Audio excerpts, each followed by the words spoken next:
Well, welcome everyone. My name is Tim McKee, and I'm the CEO of the Olathe Chamber of Commerce, and I'd like to welcome you today to our Friday Zoom call.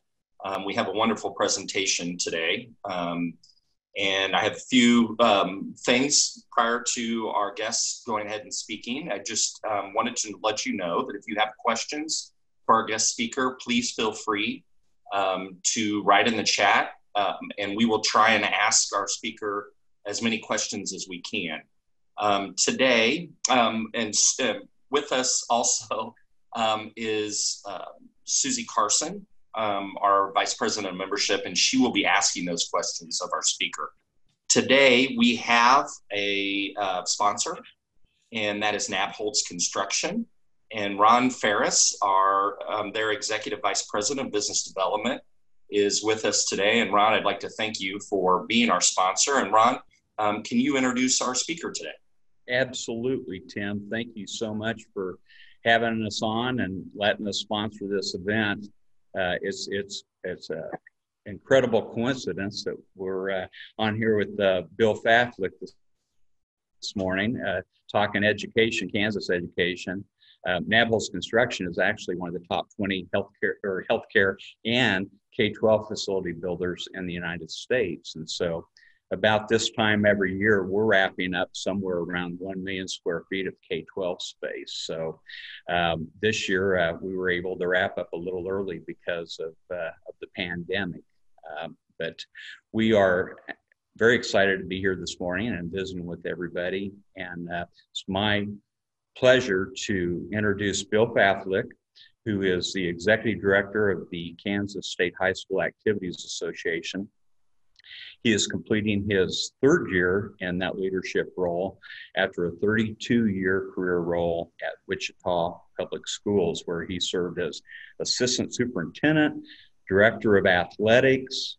He taught math for 14 years at Wichita Southeast High School, which was his alma mater. And during his time there, he also served as track coach. So he was very busy there. And then in his education was also fulfilled he graduated from Kansas University with a BS in secondary education mathematics and completed a master's degree from Wichita State University in secondary school counseling and leadership. He has a wife of Diane and 4 children, and they are enjoying their new home in Topeka, Kansas. Bill, welcome. Thank you for being here this morning.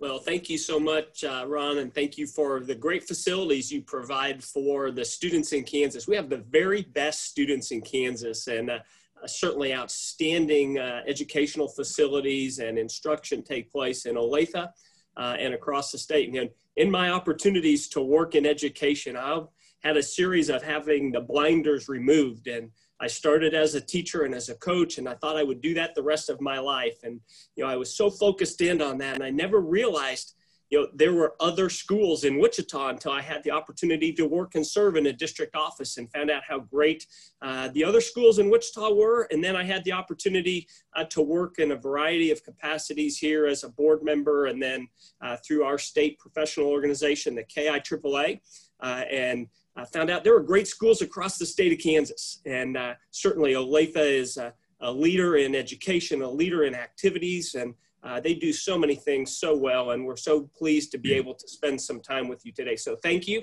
Thank you to the Olathe Chamber for the opportunity to share a little bit about the Kansas State High School Activities Association. So I am a guy that is going to be driven by who we are, and we always have to remember that simple game plan of what our mission is, and that is our core. Our core is kids. Our core is working with students and our member schools. And we do not have challenges, we have opportunities. And our biggest opportunity is that we are preparing champions for life. Bill Self often teaches that we're preparing kids for next.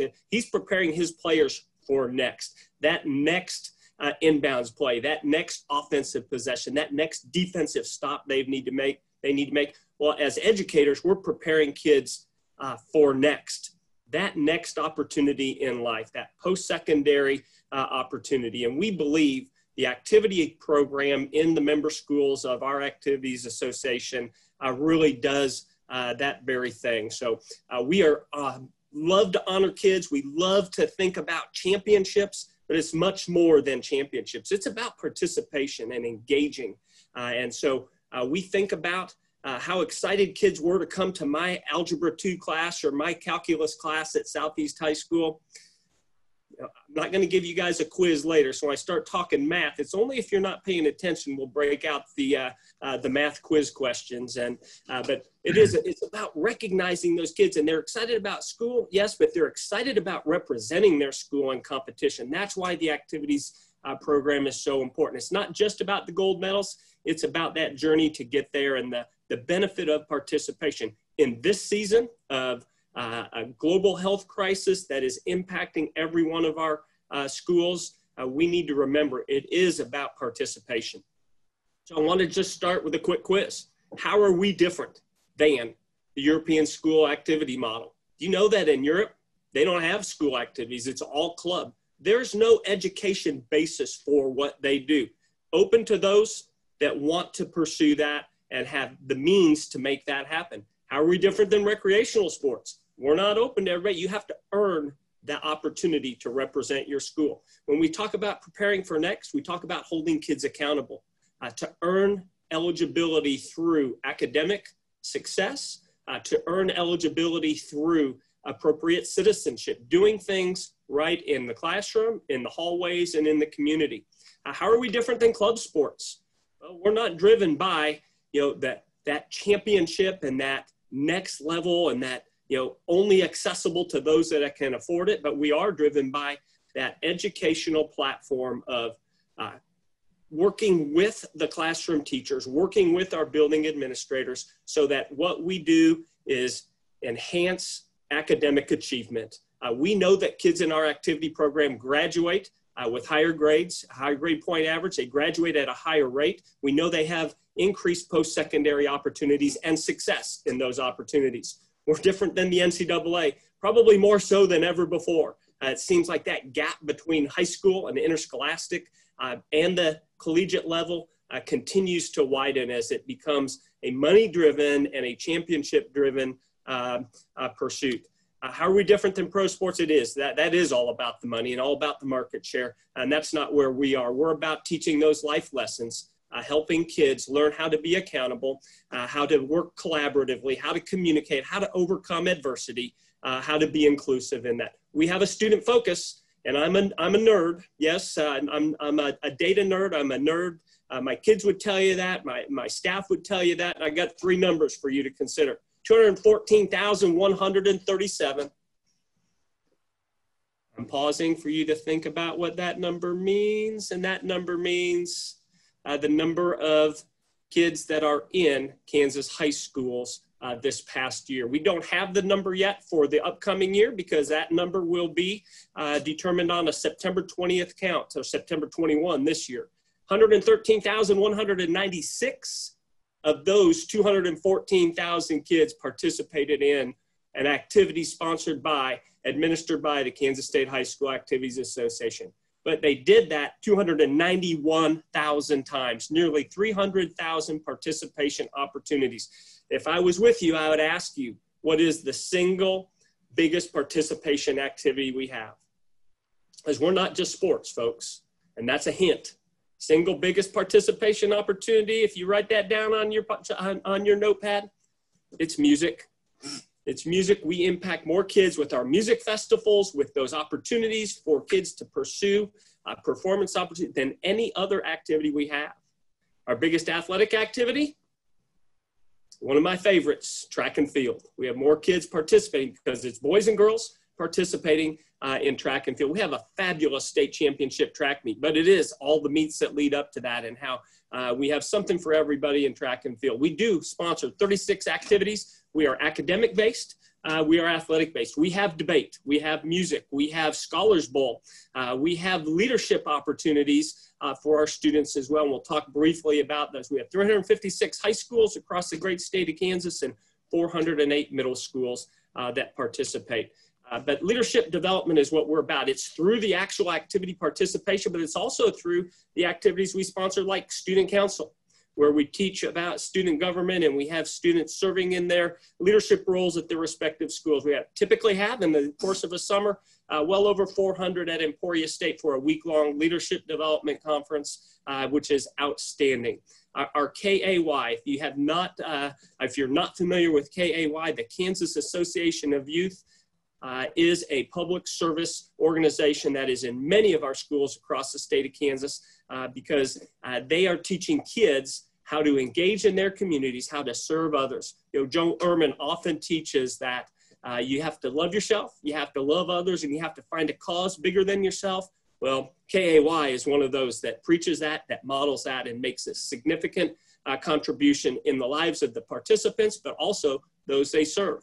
We have a student advisory team that helps inform us. We actually have a student from Olathe, Kansas that is on our student advisory team that meets with us, and we've Zoomed with them just this past week to get a perspective on where are we in preparation for the school year ahead and the activity season that goes along with that. We also have been very proud to bring back a student intern program. Regrettably, we did not hire student interns this year because our budget has suffered a little bit as we have not had activities, because the vast majority of our revenue comes from ticket sales and revenue or gate receipts. And when you don't have events, you don't have gate receipts. So we're figuring out how to make that happen, but students, interns will come back once we get back to that normal, whatever that new happens to be.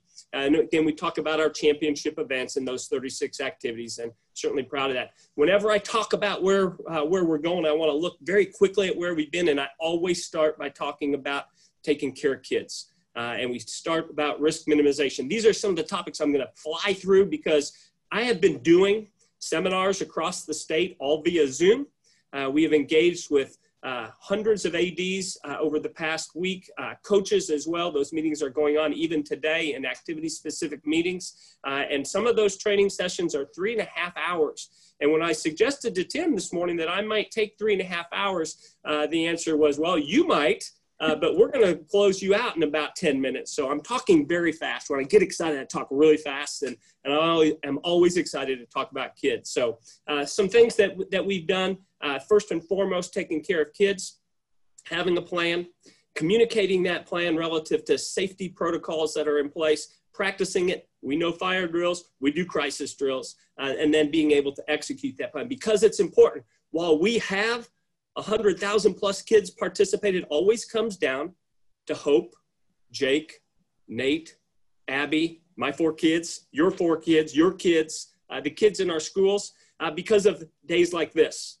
May 6, 2019, in your neighborhood was a significant day because in Johnson County, on May 6, 2019, we had a kid go down. His heart stopped. He was pitching in a non-varsity baseball game, and down he went. Heart stopped. Because of the planning of that host school, they took care of that with an emergency action plan that was immediately implemented, AED retrieved, CPR began. That student athlete was shocked back to life. Guess what? There he is. It's fabulous when plan works. And we've got a young man now that's alive. His life has changed forever. What was ironic about May 6, 2019 is a week before that, the Friday before that, that day, our board of directors passed a brand new rule that said you will have mandatory CPR training for all coaches, head coaches, assistant coaches, sponsors, and assistant sponsors. Made no difference for this young man because we don't move that quickly with 356 schools. But on February 26th of 2020, we moved that fast because a coach who had never been trained before and never would have trained saved a young man at Beloit High School when his heart stopped in the week, in the final practice leading up to the state wrestling tournament. Because of those safety protocols, because of the training and the dedication of the leadership teams in our member schools and the care that our coaches have, this young man on February 26th has a life. His family, his life's changed, his family life has changed, and many other lives have changed because we're always going to start by taking care of kids. We focus on risk minimization. This is a year where we have a brand new topic to address relative to risk. There's risk. There's always been risk with our activities. And we always have tried to minimize that for our participants, exactly the same with COVID-19. Basic equipment, CPR, AED, we know that. All of our coaches and sponsors are trained at this point. We also worry about head injuries. We're tracking data for the first time ever. Kansas is tracking data. We have concussions data from the past 2 years now. I'm only showing you the first year we collected this data because last year's going to be only 2/3 of that. I could throw that up there, but you would expect football to be our #1 sport or activity where we have concussions, but we have them in golf. We have them in track. We have them in cross country. We have them in cheer. We have them in girls soccer. And our sports medicine advisory committee, who met last night for over 3 hours just to prepare and make sure we're prepared for this year ahead, is using this data to help us create and develop protocols that will help take care of kids. Middle school data, the same. We are a 7-12 organization, educational organization, and so we're working with those schools as well. We'll use that data. We also take care of the time of year. It's a beautiful day in Topeka, Kansas, probably in Olathe as well. Usually now it's 100 degrees outside and the humidity is almost that high. So we also know that these tubs are important. If you don't know what that is, that's a cold water immersion tub. It's the single best way to save a kid who is along that spectrum of heat illness, anywhere from heat exhaustion to a heat stroke. If we want to save a kid, we get them up to their neck in that water of about 50 degrees and they're going to be better off. We talk about kids, we talk about honoring them, we talk about risk minimization, but we also talk about activities. We started girls wrestling this past year. First year ever, nearly 1,000 girls participated in girls wrestling in our first ever state championship for girls in that activity. That was our 35th activity. Our 36th, we start this next year, which is girls dance championship, and we're excited to have that. We also had our first ever football jamborees, which is a scrimmage opportunity between schools. Was a fabulous new addition for our platform. Came from our member schools. We're responsive to our member schools. They wanted to do it. We put this protocol in place, not the year coming up for a jamboree, but when we get back to a more traditional year, it will be, again, a significant opportunity. This past year, we spent time traveling across the state, not with an agenda, but simply to listen, to learn at our respective leagues. Your school district, all of your schools are in the Sunflower League. We came and sat with the Sunflower League with no agenda. I asked them, what do we do well? Where are we struggling? What can we do better? We got great input. We had grassroots input, and that was fabulous for us. Helps us inform what we're doing. We have coaching requirements that are in place to take care of kids. We'll talk about that. We have great resources that we make available for students through the NFHS. Our parent organization is the National Federation of High Schools. They write the playing rules that we follow for the majority of our activities, but they also provide resources for us in regards to education for a variety of groups on a variety of topics. So I am moving quickly through this because I want to get to the part where you probably are most interested, which is how in the world are you dealing with COVID-19? Well, just like you guys are doing, we are learning as much as we can. We are following data, we are tracking data, and we're trying to make decisions based upon what that data provides for us. This is an emotional issue, but we cannot make decisions based on emotion. We have to make decisions based upon data, based upon best practice. That's why our Sports Medicine Advisory Group, a group of doctors from all parts of the state of Kansas, other healthcare providers, administrators, meet regularly along with our staff, where we do have a certified athletic trainer on staff to try and provide the very best guidance to that. One of the courses is a COVID-19 for coaches and administrators, great course, as well as a brand new course called the Collapsed Athlete. When we think about the year ahead, we're going to continue to focus on the items that you see on the screen, because it's going to be a busy year. We just had a staff retreat not long ago, and we looked back at the year and it was like, wow, was that this past year? Yes. Well, you know how long it's been since we had kids in activities until next Monday? 154 days since March 13th, when state basketball was canceled after the quarterfinal rounds. That's too long for kids not to have activities, not to be connected to their peers and their coaches and to that educational basis. So we're looking forward to starting back again, but we have to do it when it's appropriate to do so. So I'm talking fast because I want to make sure we give plenty of time for questions, but I want to talk briefly about what are we doing in terms of COVID-19?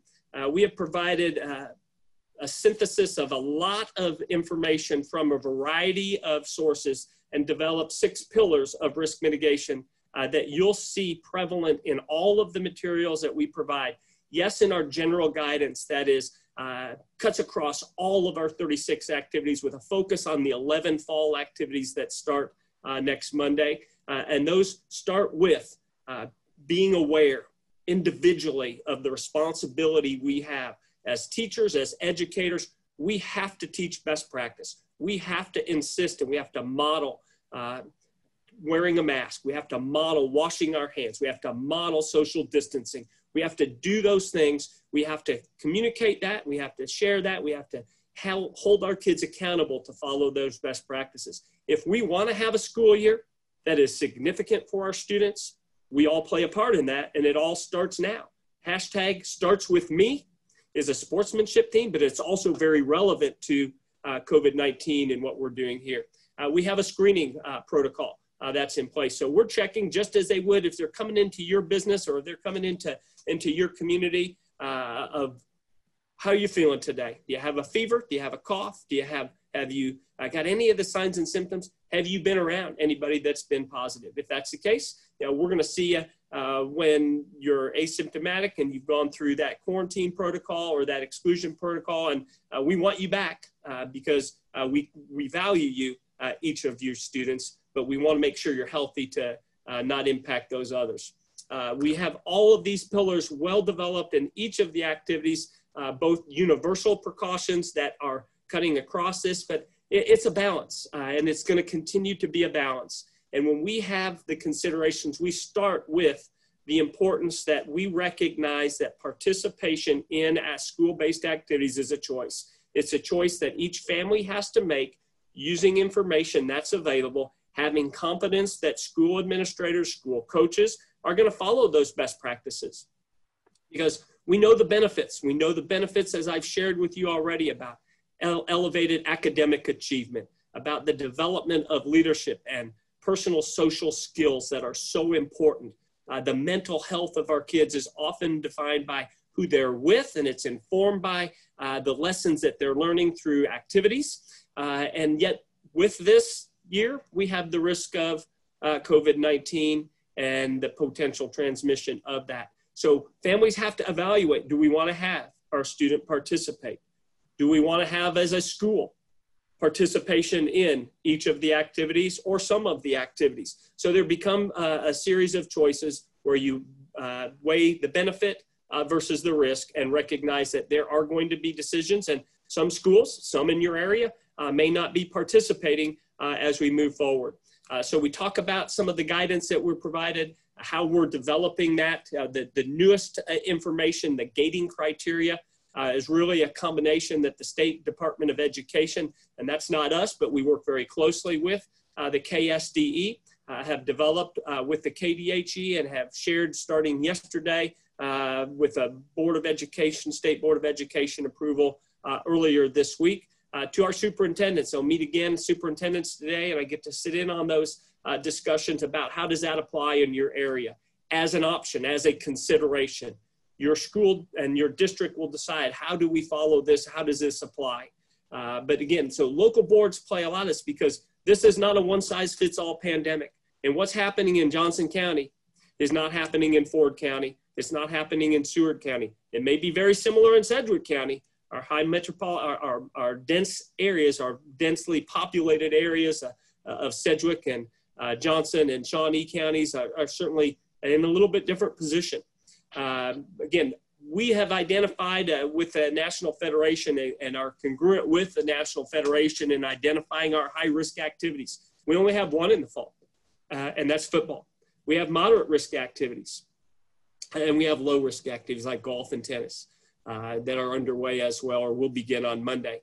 And one of the things that I think everybody needs to understand is you can take any low-risk activity, and if you ignore the considerations, and if you don't put best practice into place, that low risk activity all of a sudden becomes higher risk.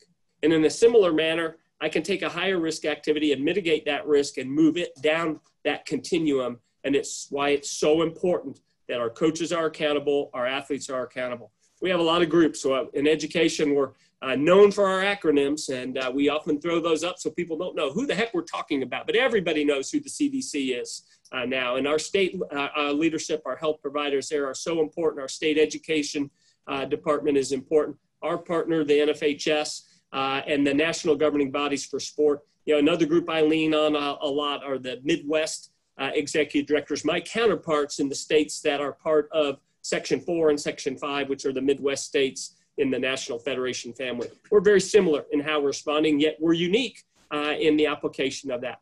Thinking about the year ahead and moving away from COVID for just a moment, I want to talk about some of the goals that we have. Certainly, we want to be an inclusive organization, an inclusive association. We're poised to have our first ever wheelchair events in track and field at our state championship meet this past year in Wichita, but that meet didn't happen. But we'll have that as we move forward. We're also developing a unified bowling program for Special Olympic type athletes to be part of that school environment. We're basing that model on the very successful experiences of a number of our schools and other states that have gone before us in that regard. These are some of the topics that we'll focus on. Sportsmanship continues to be an important one for us and a learning opportunity and accountability opportunity for our folks. And one of our focus points is officials. So before I leave today, I'm going to ask that we have a minimum number of officials. I see only 3 people that are not me on the screen, so I do have officials registration forms available. Mr. Ferris, how do you look in stripes? Even fatter. Uh-oh. Mr. McKee, would you like to be on top of a volleyball stand or running a sideline on a soccer pitch? I think I would like to. I don't know if they want me on the sideline of the soccer pitch. Well, the only good thing I would tell you, Mr. McKee, is probably the biggest advocate for high school activities in your community is Superintendent John Allison, and his kids are out of high school activities. So if you're on that pitch and officiating, he would not have to have the lollipop in his mouth to keep him from hollering at the officials in the game that his children were playing. Now, I'm not supposed to tell stories about Mr. Allison, but that one slipped out, and I apologize for that. So anyhow, different story. I've got more. If you need them, just let me know.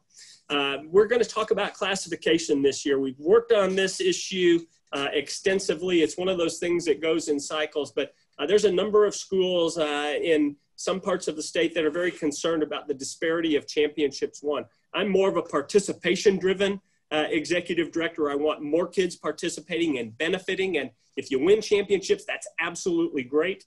But I'm not going to evaluate the success of your program based upon the number of championships you win. I'm going to base it on the experiences that your kids are having while they're in the activities. But we did this survey about classification because our 356 member high schools are broken down into 6 classes, 7 in some of our activities, but 6 generally for the majority of our activities. And they compete for that prize. And there's a concern that our privates are winning too many championships and they have advantages. So we're working on that.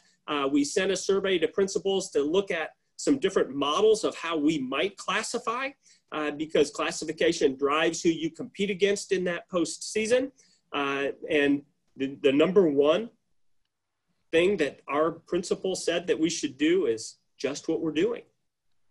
We had a weighted scale for that. And so the overall number one, the single number one was continue what we're doing, but the weighted number one was to apply a multiplier, much like Missouri has had for the past number of years. But they're moving away from that. They're going to a success factor. Our folks had that education opportunity over the course of this past year. They provided input for us in that regard. We are convening a work group to flesh out the details of what that multiplier might look like. Because we are an organization that is based upon member schools, we're going to take that to our board of directors, ask our board that represents, by the way, my board is 78 folks.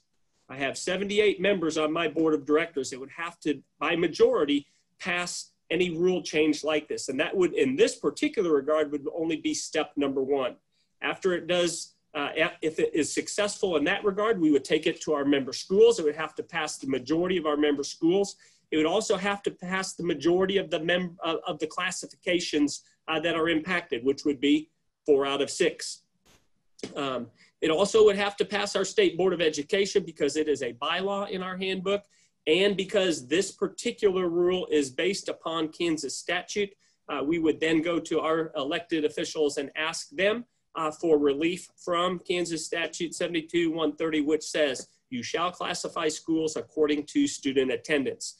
I don't want to go to that last step until I know exactly what our membership wants. And when we get to that point, we will be prepared and hope we'll be able to take very significant next steps over the course of this next year. We also celebrated 50 years of high school football, championship football, with a game that, if you can see that scoreboard in our championship book, was decided by a score of 1-0. It involved a Johnson County school, did not involve an Olathe school, but a final football score of 1-0. How do you get to that point? And it's not a forfeit, folks. It's 1-0. No field goal, no safety, no touchdowns. The score was tied 0-0 at the end of regulation. Maybe I shouldn't tell you, you're going to have to buy the book. No, I'll tell you. 1-0, penetration points. How many times a team got inside the 20? None. How many times did a team, or the same number, but one team made it inside the 10-yard line one time. And at the end of regulation, back in the old days, football games were determined by penetration points if the score was tied. So a 1-0 championship game, 10-yard line significant, scoreboard significant. We celebrated 50 years.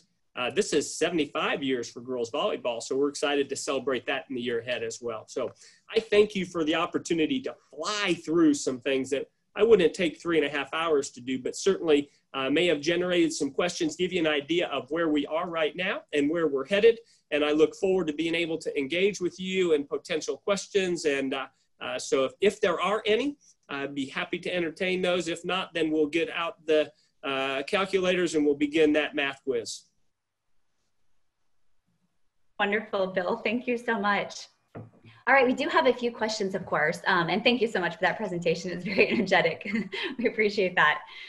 So how will the new gating criteria from the Kansas Department of Education affect your guidance to districts concerning activities? How was that taken into consideration?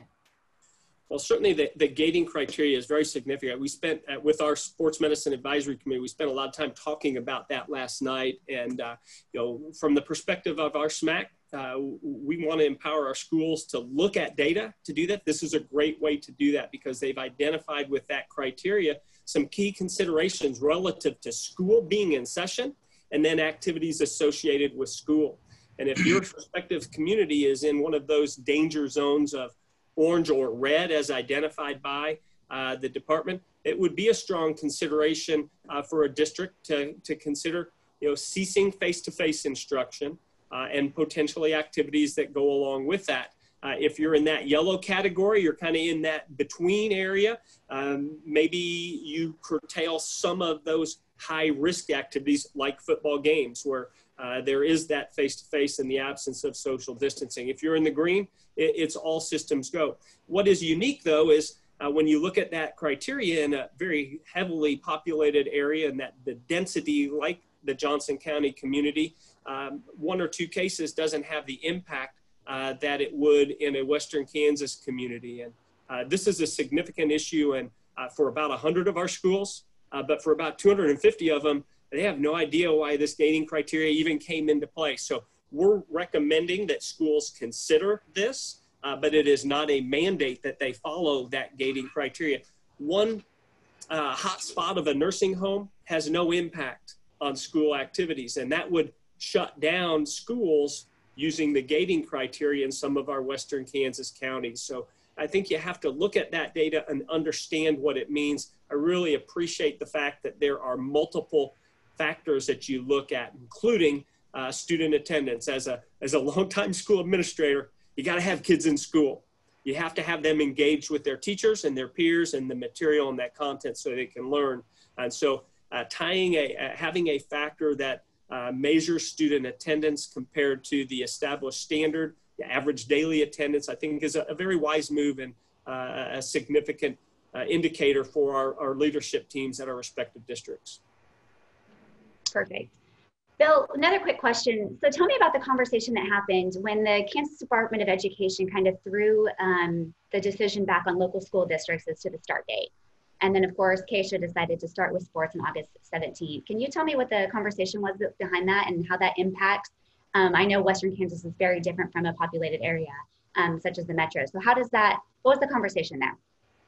Well, it made that decision ours. If the governor's plan had been adopted by the State Board of Education, we wouldn't be having school anywhere in Kansas till September 9th, and all activities would have waited till September 9th to start.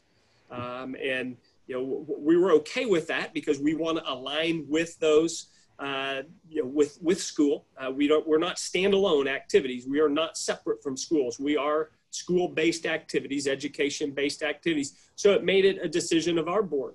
And as a staff, we wanted to develop a plan that would be safe and appropriate for schools. We actually had a model that we felt like would be worthy of consideration, which would be just simply to wait for some of our activities to begin competition until school was underway. Many years, schools start after practices begin. The anchor in a calendar has always been standardized calendar week number 7, Monday, first day of practice. But schools can pick their start day, and for years, Sublette, Kansas has started the Tuesday after Labor Day. It's no different this year than any other year, and other districts are similar.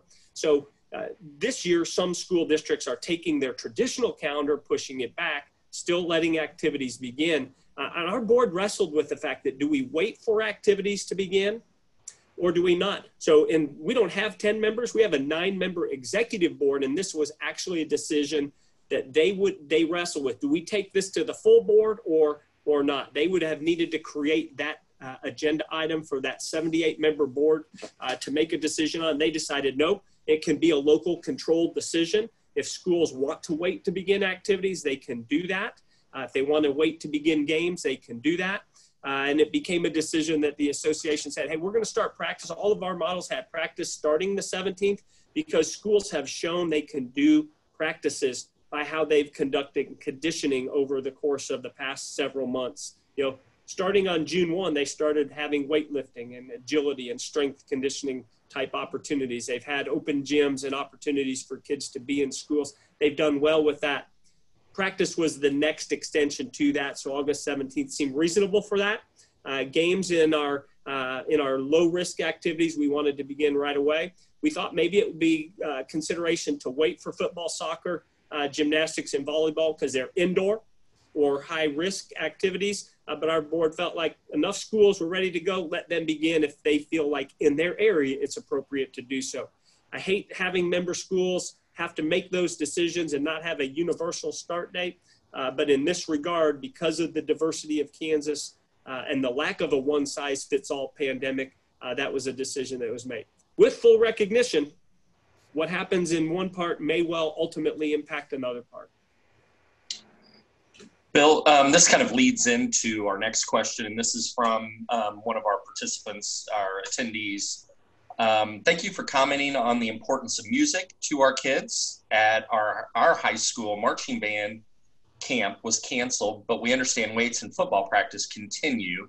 They said, this is confusing to us. Why would marching band, where you can be spaced out on a football field outside, be more dangerous than a full contact sport like football? Can you comment on that? Certainly I can attempt to, and I can't get in the mind of the administrators that have made some of the decisions they made, and they're basing them on data, I would assume.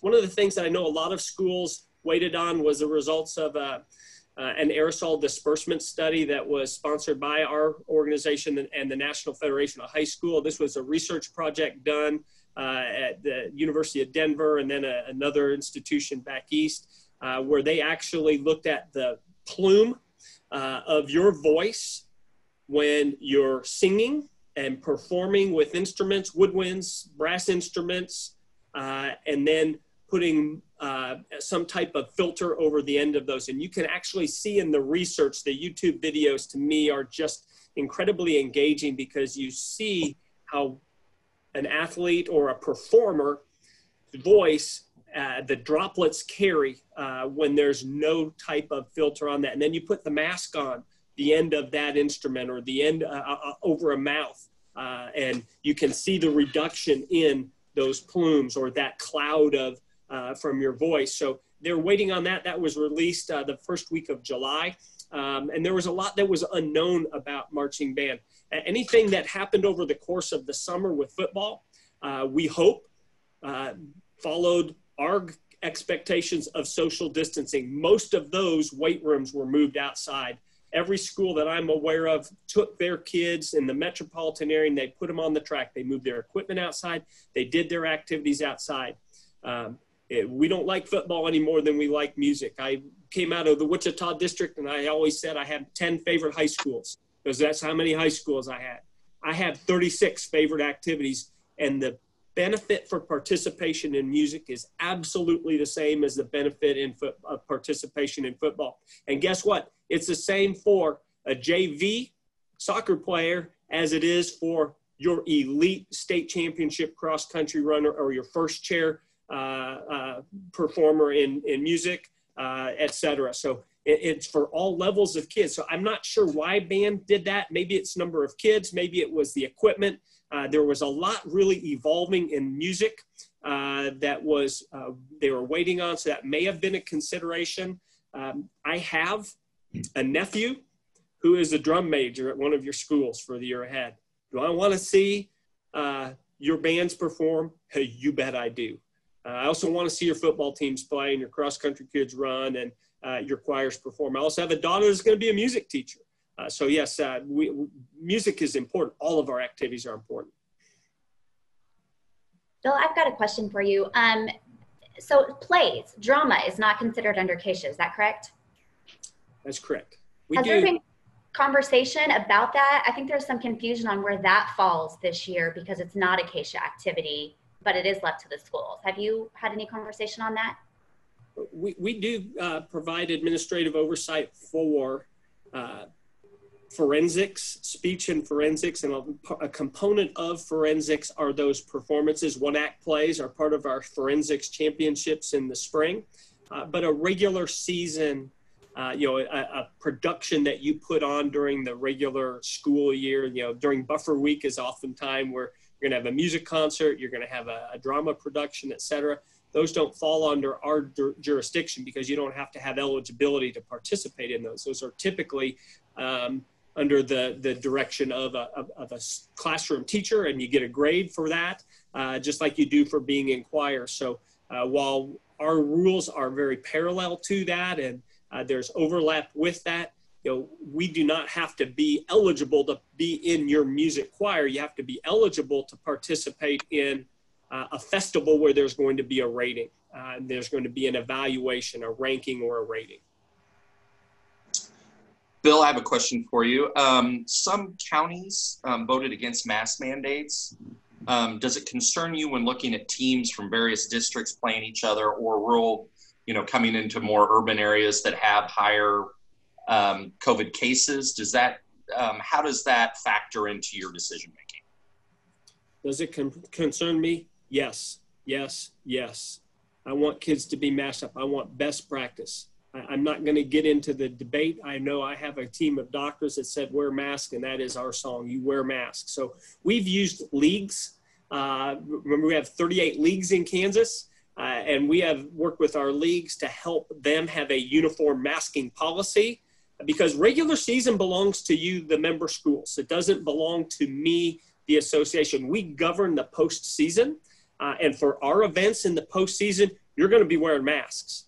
But during the regular season, it's going to come down to what your local Board of Education says. Well, because we have leagues that spread from county to county, and especially in western Kansas, if you're out in Gove County and you're at Wheatland, Grinnell, and you're trying to figure out what are we going to do here, because we're going to have to go to Axtell, and they don't want us to wear masks, and they're going to have to come here. Working with the league and having a league policy helps address that and holds teams accountable for those best practices for interscholastic activities. We want schools to remain in status of being a good member of the association. So to be in good standing, you're going to mask up for our activities. And, that's our athletes and that's our spectators as much as we can possibly hold folks accountable for that.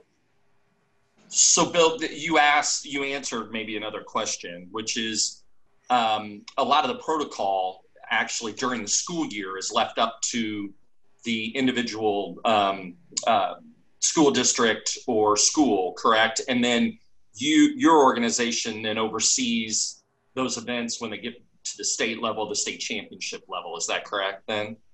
That is correct, right. And then our regular season rules are uniform to have that playing field be level. We have a 500-mile rule. We have a number of maximum games you can play, 9 football games, 20 basketball games, 8 Scholars Bowl tournaments. And those are the caps, so you don't gain an advantage. A 500-mile rule, so you're playing against schools that are in Kansas. And the majority of your season, you're competing against those you'll see in postseason. You'll make them better. You'll get better as a result of that. So, that regular season, that's why so much of this early season decision-making has to rely on low leadership using the unifying considerations that we have in place, uniquely adapted for each respective community. It's about unity. It's about uniqueness.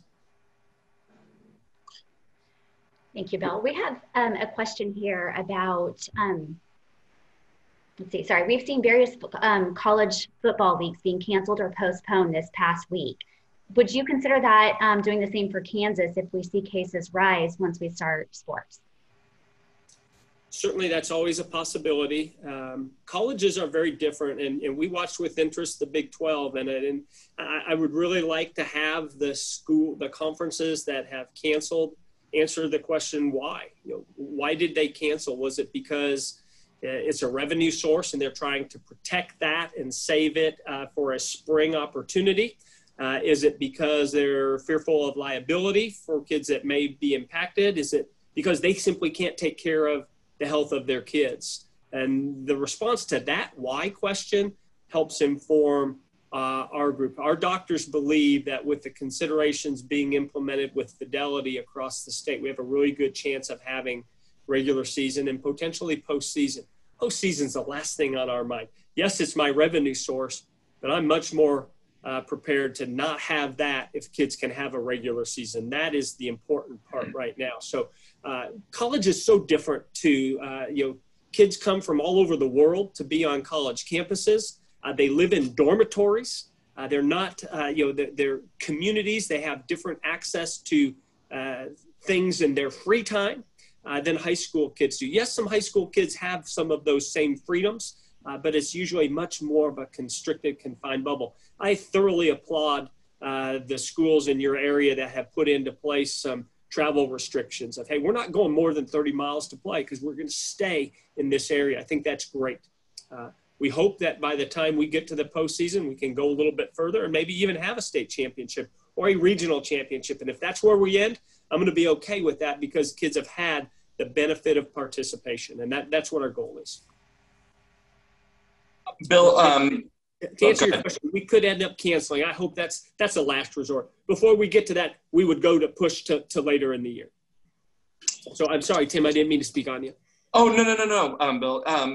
Just a question from one of our attendees. So KSHSAA, you have actively pushed to recommend that fall activities be allowed. Is that correct? And issue recommendations for how those activities, band football, can commence. Has that been? Have you all made that decision already? I assume is one of the questions from the attendees. Yeah, we have supported schools who have that want to participate, who make the choice to participate, that it's okay to do so if you follow the criteria that is in place. We know it is their decision to participate, and we fully support that. We encourage that because we believe the benefit is significant for our students. We participated in a University of Wisconsin study on mental health right around the middle of May. And one of the things that we found as a result of that University of Wisconsin research was the mental health of athletes had diminished significantly. There were significant concerns relative to the students in terms of not just the sedentary lifestyle that they had adopted because they were locked at home and not able to participate in PE classes and physical fitness activities that are part of an activities program, but just their overall mental health. And mental health is so significant. It was on one of the slides and I brushed right past it, but mental health is impacted by kids and what they get to participate in. So we believe that outweighs the risk in some situations. The risk may be higher in some areas or for some families, and if they choose not to participate, that's okay. So Bill, based on that, the association's recommending move forward, but with criteria, and you're leaving that up to the individual school district, like, you saw KCK decide to postpone fall sports. And so that's what you're saying, that we recommend that you move forward in certain criteria, but we're leaving it up to the local school board. So that's what you're stating, basically. Absolutely. And schools are going to look at that disease burden in their community. And that disease burden is, the number of cases, the impact on school, the ability of the hospitals to address the concerns that are, the crisis, the health status in their communities, and whether or not they can address those things. One of the things that's happened over the course of this, the hospitalizations have become shorter. The number of the hospital fill rate is decreasing generally. And that's a concern, that if we've got cases, then we need to be able to address them. And we know that the impact on students is much less school-age kids than it is on adults, that those kids go home to adults, their families. And we've seen families have their kids go live with others, not because they're going to participate in activities, because they're going to be going back to school. Bill, so I have a question for you about, I love that the participation in the sports is the main concern here. Have you guys had any conversation about spectators at sports? And do you have any recommendations to the school districts on that topic? That continues to be a main topic and will become even more of a significant topic once we go from this preseason. Practice begins Monday and then into the competition season. And that is going to be as unique as the facilities and the environment around those respective communities. And we know school districts are going to work, and we have encouraged in every meeting, work with your local county health department for your respective venues. Utilize your facility, the great facilities that are being built right now. Why would we have volleyball with side-by-side courts being played when you have another gym down the hall? Then you can have more spectators come in, because it's going to be based upon, the seating capacity and the ability to spread out and maintain social distancing, the screening protocols at each of those sites, and all that's going to be determined at that local level. And the school may say, you know what, we're only going to have family come in, and we're fully supportive of that. We want to have activities even without spectators, because our activities don't exist for the parents, they exist for the kids. They're connecting kids. Now, parents benefit too. Unfortunately, some parents' identity comes from the success of their kids. We have a partnership with the NFHS network where they've been able to put into many of our member schools 2 free Pixelot cameras that are hung in the gymnasium, they're hung at the stadium, mounted in the press box, that will allow a live broadcast of any activity in that facility through NFHS network.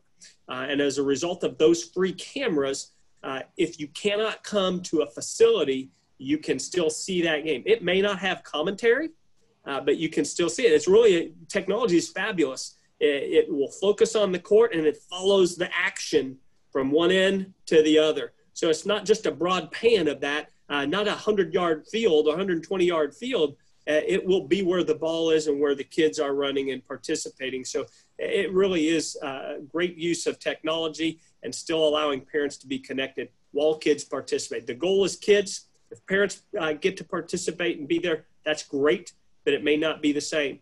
We may have fewer qualifiers for our state tournament. We may not take 12 teams to state cross country. It may only be 9. We may spread races out, and instead of having 2 sites have 3, 4, 5, or 6 sites. All of those are expensive for us, but they're worth it if kids get that opportunity. So Bill, when follow-up question to that, so, or 2, I guess. So in regard to attendance of parents and fans during the season, that's left up to the individual school district, correct? And then those kind of great gating criteria then at the championship level, that will fall into your role. Is that how I see it, or is that what you're stating? Okay. Yeah, absolutely. As we get into those championships, we'll be the ones working with the local county health departments for our events and our host site managers to make sure that if we're going into Bramlage, what can we put into Bramlage? You know, one of the big concerns is KDHE put out Wednesday a 500 limit to any group, and you know it was an interesting day because Florida came off the forbidden list or the quarantine list, and Kansas got put on its own quarantine list because if you go to an event right now of 500 or more anywhere, then it's an automatic 14-day quarantine. That's from the KDHE as of Wednesday. That impacts crowd right there at the in your area. Makes no difference in Western Kansas. We're not going to get to 500, but in Johnson County, we're going to get to 500 quickly. Just in terms of participants, what we counted up, we might be at 450 participants if you have football teams, bands, cheer, and support personnel there. You're not going to have room for a lot more folks to be under that 500 limit. Bill, I want to thank you for coming on this morning. My computer's about ready to shut down automatically, so I'm sorry about that, guys. But thank you for having us on this morning. Bill, thanks for being here. I learned a lot.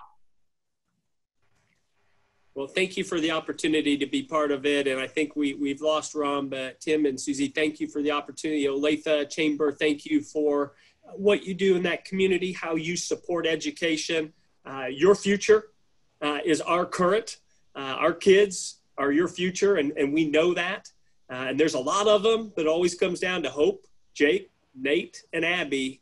And the decisions you're making and the services you provide impact those kids one at a time. And I appreciate what you do in the community, and I look forward to seeing you at a ball game soon, I hope. Well, Bill, thank you very, very much. And thank you, Nabholz, for obviously sponsoring this call. And if you missed part of this presentation, we are taping this, and we will have this up on our website so that you can come back. And so, Bill, thank you very, very much for everything you do, and thank you for joining us today. You bet. Thanks for the opportunity.